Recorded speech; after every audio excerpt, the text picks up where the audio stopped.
C'est une caserne, là? Non, c'est le Fort d'Ivry. Quelle est l'unité qui l'occupe? C'est le CPA. Vous savez, l'établissement cinématographique et photographique des armées.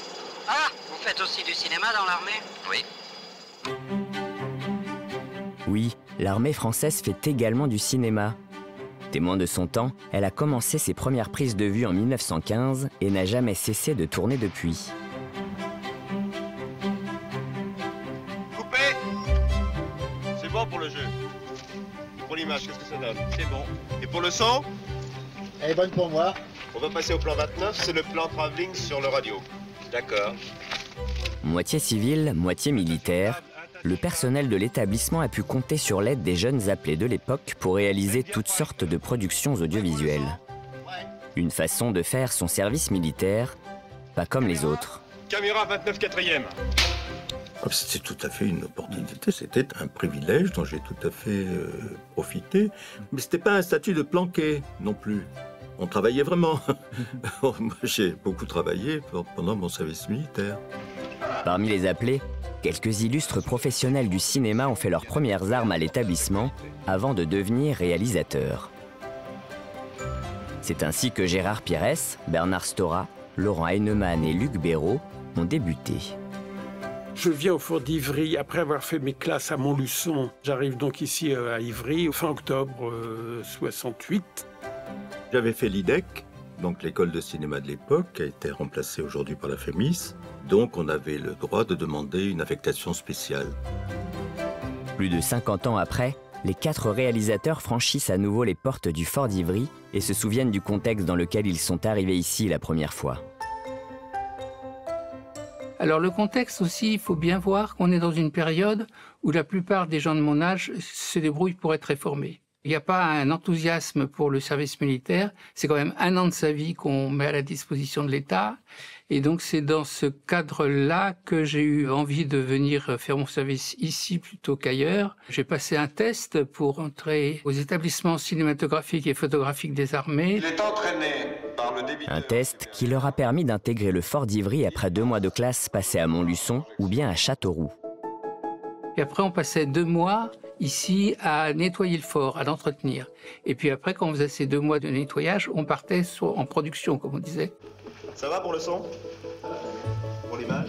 Ça a été une chance absolue, mais la chance a été encore plus complexe, à savoir que je suis arrivé ici au sortir de mes classes et je me suis trompé d'1 journée. Je suis arrivé 1 jour trop tôt. Donc je me trimballais dans le bâtiment de la production, que j'attendais. D'un seul coup, le commandant d'arrêt, qui était le commandant du Fort d'Ivry, arrive dans les couloirs et dit « Il me faut un réalisateur pour un film, tout de suite. » Je dis « Moi ?» Et donc le premier jour que j'ai été mis sur le tournage d'un film qui s'appelait Le Grand Pas, qui a été mon premier tournage au SCA.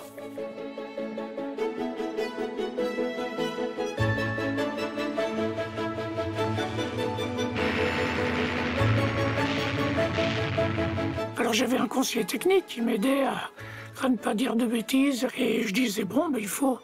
L'avion, il va décoller de là, il va voler jusqu'ici, il va être en vol à basse altitude.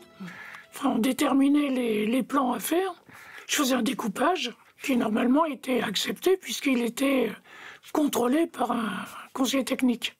J'ai rencontré Corneau. Corneau m'a fait la musique d'un des films, il a fait Le Grand Pas. Remarque, c'est chouette. Oh, c'est même formidable, formidable. Eh ben, c'est maintenant que j'ai peur, tu vois. T'as pas eu peur, toi? Non? Bah, t'as de la veine. Alors, ces films étaient pour l'instruction, servaient intramuros, sauf Le Grand Pas, qui a été vendu commercialement en première partie dans le long-métrage. Et ça, c'était un fait assez rarissime à l'époque. C'est parce qu'ils avaient trouvé le film particulièrement spectaculaire, ou bien, je ne sais pas. Oui, à volonté.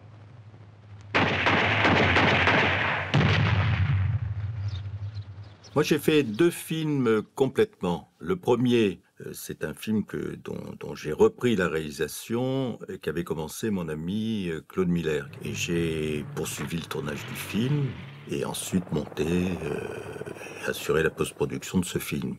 Et ensuite, j'ai fait un autre film, presque tout de suite après, qui s'appelait, je crois, La section d'infanterie motorisée.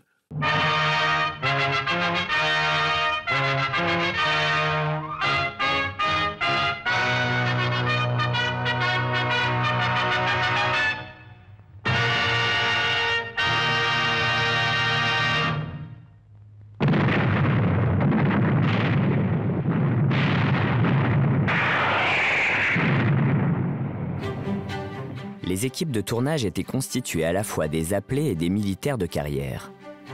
Bien que ces derniers soient placés sous l'autorité d'un gradé, c'est le réalisateur du film qui était le chef sur les tournages, comme c'est le cas dans le civil. Afin d'éviter les confusions, toute l'équipe portait alors la même tenue.